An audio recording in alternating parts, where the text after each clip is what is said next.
Dalam sosiologi industri itu terdapat 4 metode yang digunakan untuk menganalisa suatu industri.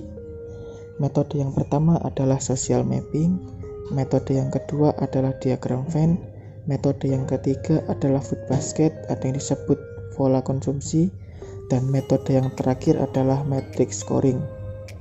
Di masing-masing metode memiliki tujuannya masing-masing. Keempat metode itu akan saya gunakan untuk menganalisis perindustrian home industri sepatu di kota saya, yaitu Kota Mojokerto. Setelah saya mengobservasi dan mewawancarai salah satu pegawai di salah satu industri sepatu tersebut, saya mendapatkan beberapa informasi mengenai 4 metode tersebut itu tadi. Sebelum itu, mari kita simak video pembuatan sepatu terlebih dahulu secara singkat. Yang pertama adalah gambar pola sepatu. Setelah menggambar pola sepatu tersebut, selanjutnya adalah menjahit dari pola sepatu tersebut.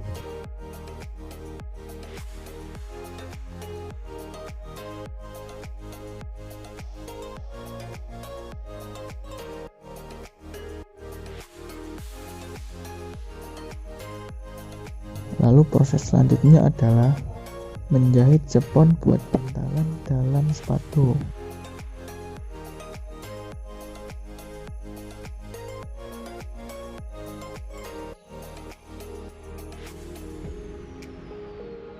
Jahit jepon tersebut sampai polanya terbentuk. Proses selanjutnya adalah membuat lubang dari tali sepatu tersebut.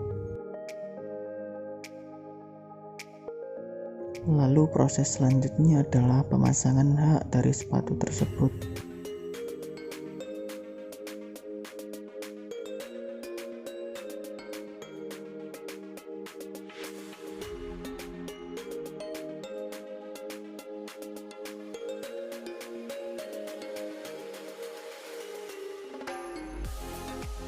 Proses selanjutnya adalah pembuatan sol sepatu. Setelah melewati beberapa proses yang rumit, akhirnya sepatu pun sudah jadi dan siap dimasukkan ke dalam box. Sepatu siap dikirim ke semua daerah.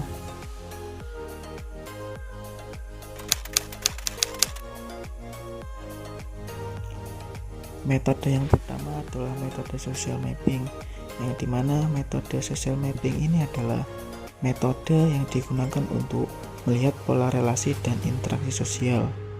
Dalam metode social mapping kali ini akan digunakan untuk melihat gambaran suatu daerah yang akan diteliti.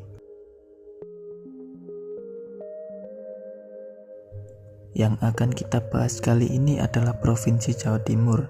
Provinsi Jawa Timur adalah sebuah provinsi di bagian timur Pulau Jawa, Indonesia. Ibu kota Jawa Timur ialah kota Surabaya, dengan luas wilayahnya yakni 47.803 km persegi, dengan jumlah penduduknya sebanyak 40.665.000 jiwa, dan kepadatan penduduknya 851 jiwa kilometer persegi.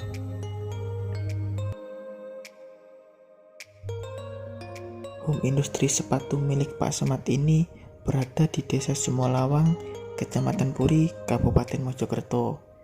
Dengan letaknya yang sangat strategis ini, yaitu dekat dengan pemukiman warga yang padat dan tentunya juga tidak jauh dari perkotaan. Hal tersebut tentu sangat mudah untuk melakukan distribusi barang.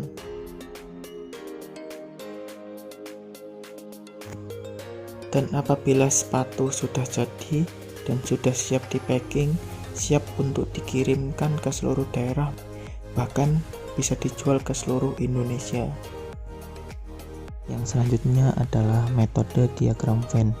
Metode diagram Venn ini adalah cara untuk mengetahui permasalahan yang ada di industri tersebut. Di dalam industri tersebut terdapat 6 permasalahan, yaitu yang pertama, menurunnya konsumen dikarenakan kondisi yang sangat buruk. Yang kedua, impor bahan baku yang makin sulit. Yang ketiga, kelengkapan alat untuk memproduksi sepatu. Yang keempat, cuaca yang tidak mendukung. Yang kelima, kesulitan mencari bahan baku.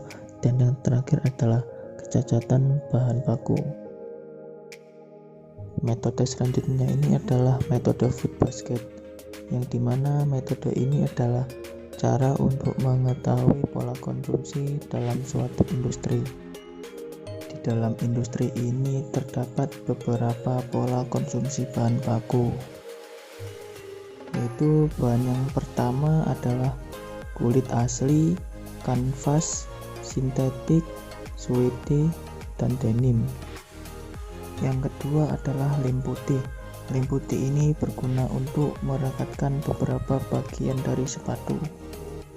Yang ketiga ini adalah lem kuning. Lem kuning ini biasanya digunakan untuk merekatkan alas sepatu. Yang keempat adalah kertas pengeras yang berguna untuk tetap menjaga bentuk asli dari sepatu tersebut. Yang kelima adalah sol sepatu, yaitu bagian alas dari sepatu tersebut. Yang keenam bensin. Yang ketujuh adalah ballpoint khusus untuk pembuatan sepatu. Yang kedelapan benang nilon. Dan yang paling terakhir adalah alas dalam dari sepatu tersebut. Dan metode yang paling terakhir adalah metode matrix scoring, yang dimana metode matrix scoring ini adalah cara untuk mengetahui prioritas yang harus diambil dalam suatu industri tersebut. Di dalam industri yang saya teliti ini terdapat 5 permasalahan. Permasalahan yang pertama yaitu modal. Modal ini mendapatkan skor 8 dikarenakan sangat penting, karena modal itu sangat menentukan tingkat likuiditas perusahaan. Karena semakin baik dalam pengelolaan modal kerja, maka semakin baik pula tingkat likuiditasnya. Permasalahan yang kedua adalah pinjaman. Dan pinjaman ini mendapatkan skor 5 dikarenakan dalam industri tersebut tidak pernah melakukan pinjaman kepada pihak lain.